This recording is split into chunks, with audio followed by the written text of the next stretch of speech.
First, we have the mantis shrimp. A mantis shrimp is a small ocean animal with these little club-like arms that it uses to smash prey. But the weird part is how fast those arms move.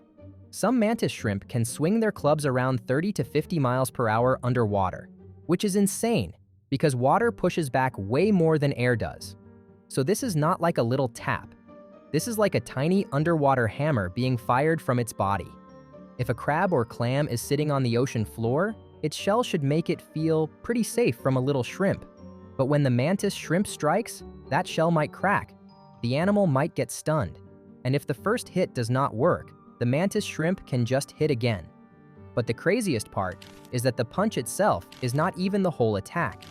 The arm moves so fast that the water around it cannot move out of the way normally. So it creates a tiny bubble. Then that bubble collapses almost instantly. And when it collapses, it creates a little shockwave.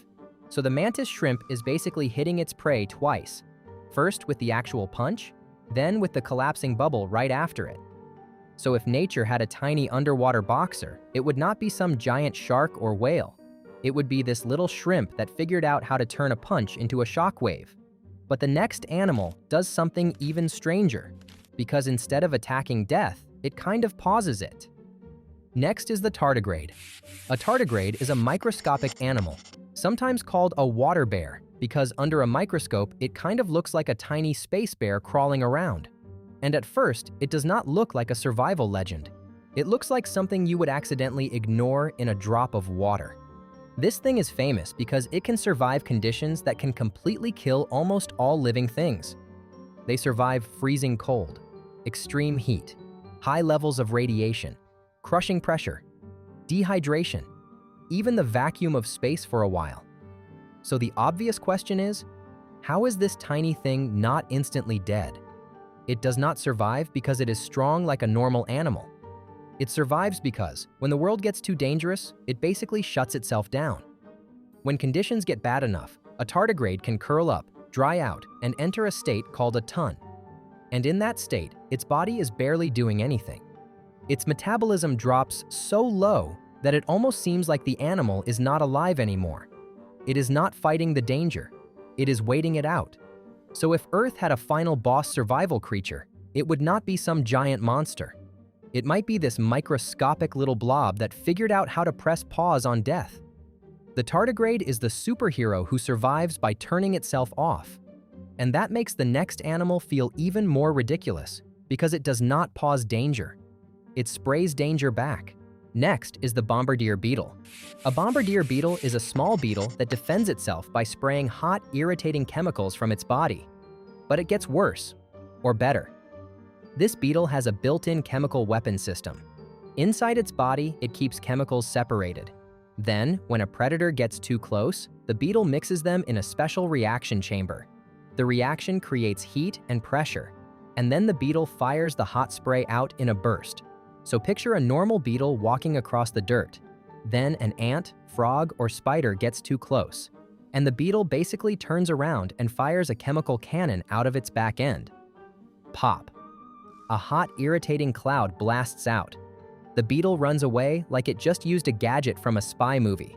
So this is not an animal panicking and leaking poison. It is more like a controlled weapon. The beetle is carrying a tiny chemical laboratory inside its body. Nature gave it a reaction chamber. And the next animal weaponizes something even stranger: electricity. Next is the electric eel. Most people already know the name electric eel. So at first, it might not sound that surprising. Of course, an electric eel is electric, but have you ever actually thought about how weird that is? How does a living animal produce electricity in the first place? Its body has special electric organs made of thousands of tiny battery-like cells.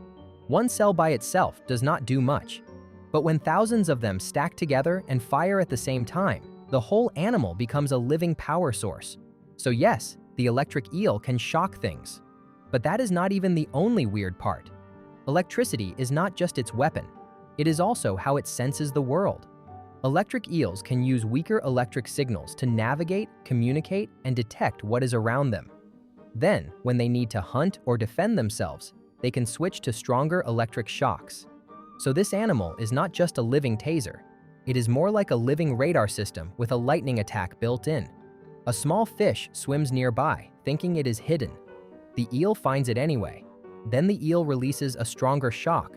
The prey freezes or twitches, and suddenly, the thing hiding in the muddy water is not hidden anymore. Some electric eels can produce extremely high voltages, with some reported around 860 volts. That number already sounds fake, but it's real. And the next animal survives by controlling something even more basic: freezing. Next is the wood frog. This one is similar to a tardigrade, maybe not as OP, but a wood frog is a frog that can survive winter by freezing, not getting cold, actually freezing itself. And this is one of those animal abilities where the simplest version already sounds fake. During winter, a wood frog can freeze for long periods of time. Its body becomes icy, its heartbeat can stop, its brain activity can almost disappear. And then, when the weather warms up, it thaws out and starts moving again. For almost any other animal, that would be the end of the story, because bodies are not supposed to freeze. Ice crystals can damage cells. Organs are not supposed to stop and then restart like nothing happened. But the wood frog has a natural anti-freeze system built into its body. Its body uses special protective chemicals, including sugars, to help protect its cells while it freezes. So the frog is not just randomly turning into ice, it is doing a controlled version of something that looks like death. It is basically a zombie frog, except it is not dead. Nature just found a cheat code for winter, so now the pattern is getting clearer. Some animals survive by attacking with impossible weapons. Others survive by doing things life should not be able to do. But the next animal takes that idea even further, because it does not just survive damage, it can reverse its own life stage. Next is the immortal jellyfish. The immortal jellyfish is a tiny jellyfish that can revert from its adult stage back into a younger stage. So this is basically the reset button animal. And the name already sounds fake: immortal jellyfish. But the real ability is more specific. It is not that nothing can kill it. It can still be eaten.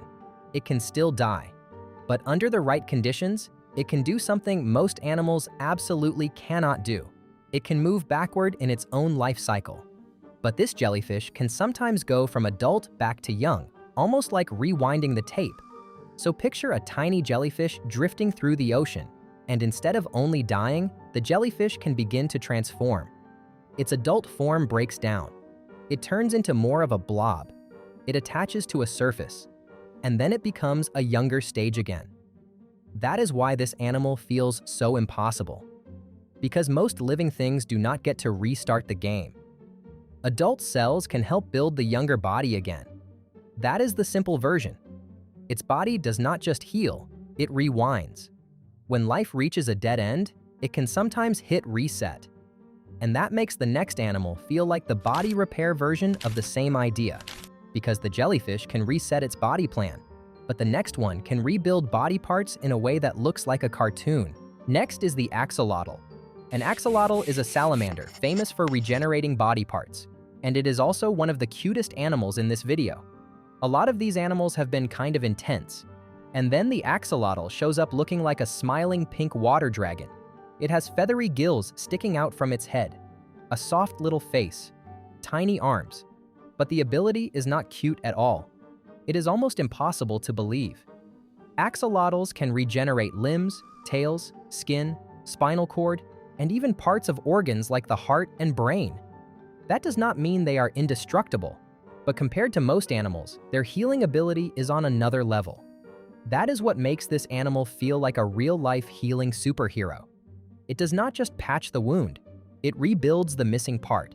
And that is why scientists care about axolotls so much. They are not just weird. They may help us understand why some animals can repair tissues so much better than humans can. The next one does not survive by being the strongest. It survives by becoming something else. Lastly, we have the mimic octopus. The mimic octopus is an octopus that can imitate the appearance and movement of other sea animals. And octopuses are already strange. They can change color. They can squeeze through tiny spaces. They are soft, intelligent, flexible animals with arms that almost seem like they each have their own mind. But the mimic octopus adds one extra layer. It does not just hide, it performs. It can arrange its arms, body, color, and movement to resemble other animals, including dangerous or toxic sea creatures. That is why this ability feels like shape-shifting. So instead of only blending into the sand, it changes the story. It stretches its arms out and moves like a lionfish. Now, instead of looking like soft octopus food, it looks like something venomous. Then it hides most of its body in a hole and leaves two arms sticking out, moving like a sea snake. Now it looks dangerous. And that is why this is such a good final animal. Because it feels like the smartest superpower. Nature is not just a list of normal creatures. Nature is full of weird solutions to impossible problems. Not because they wear capes, but because each one has a power that solves one impossible problem. So the next time someone says superpowers are not real, they are mostly right. Humans are not flying around shooting lasers from their hands. But in the animal world, the line between biology and superpower gets very blurry. We never needed to invent superheroes. Nature already did.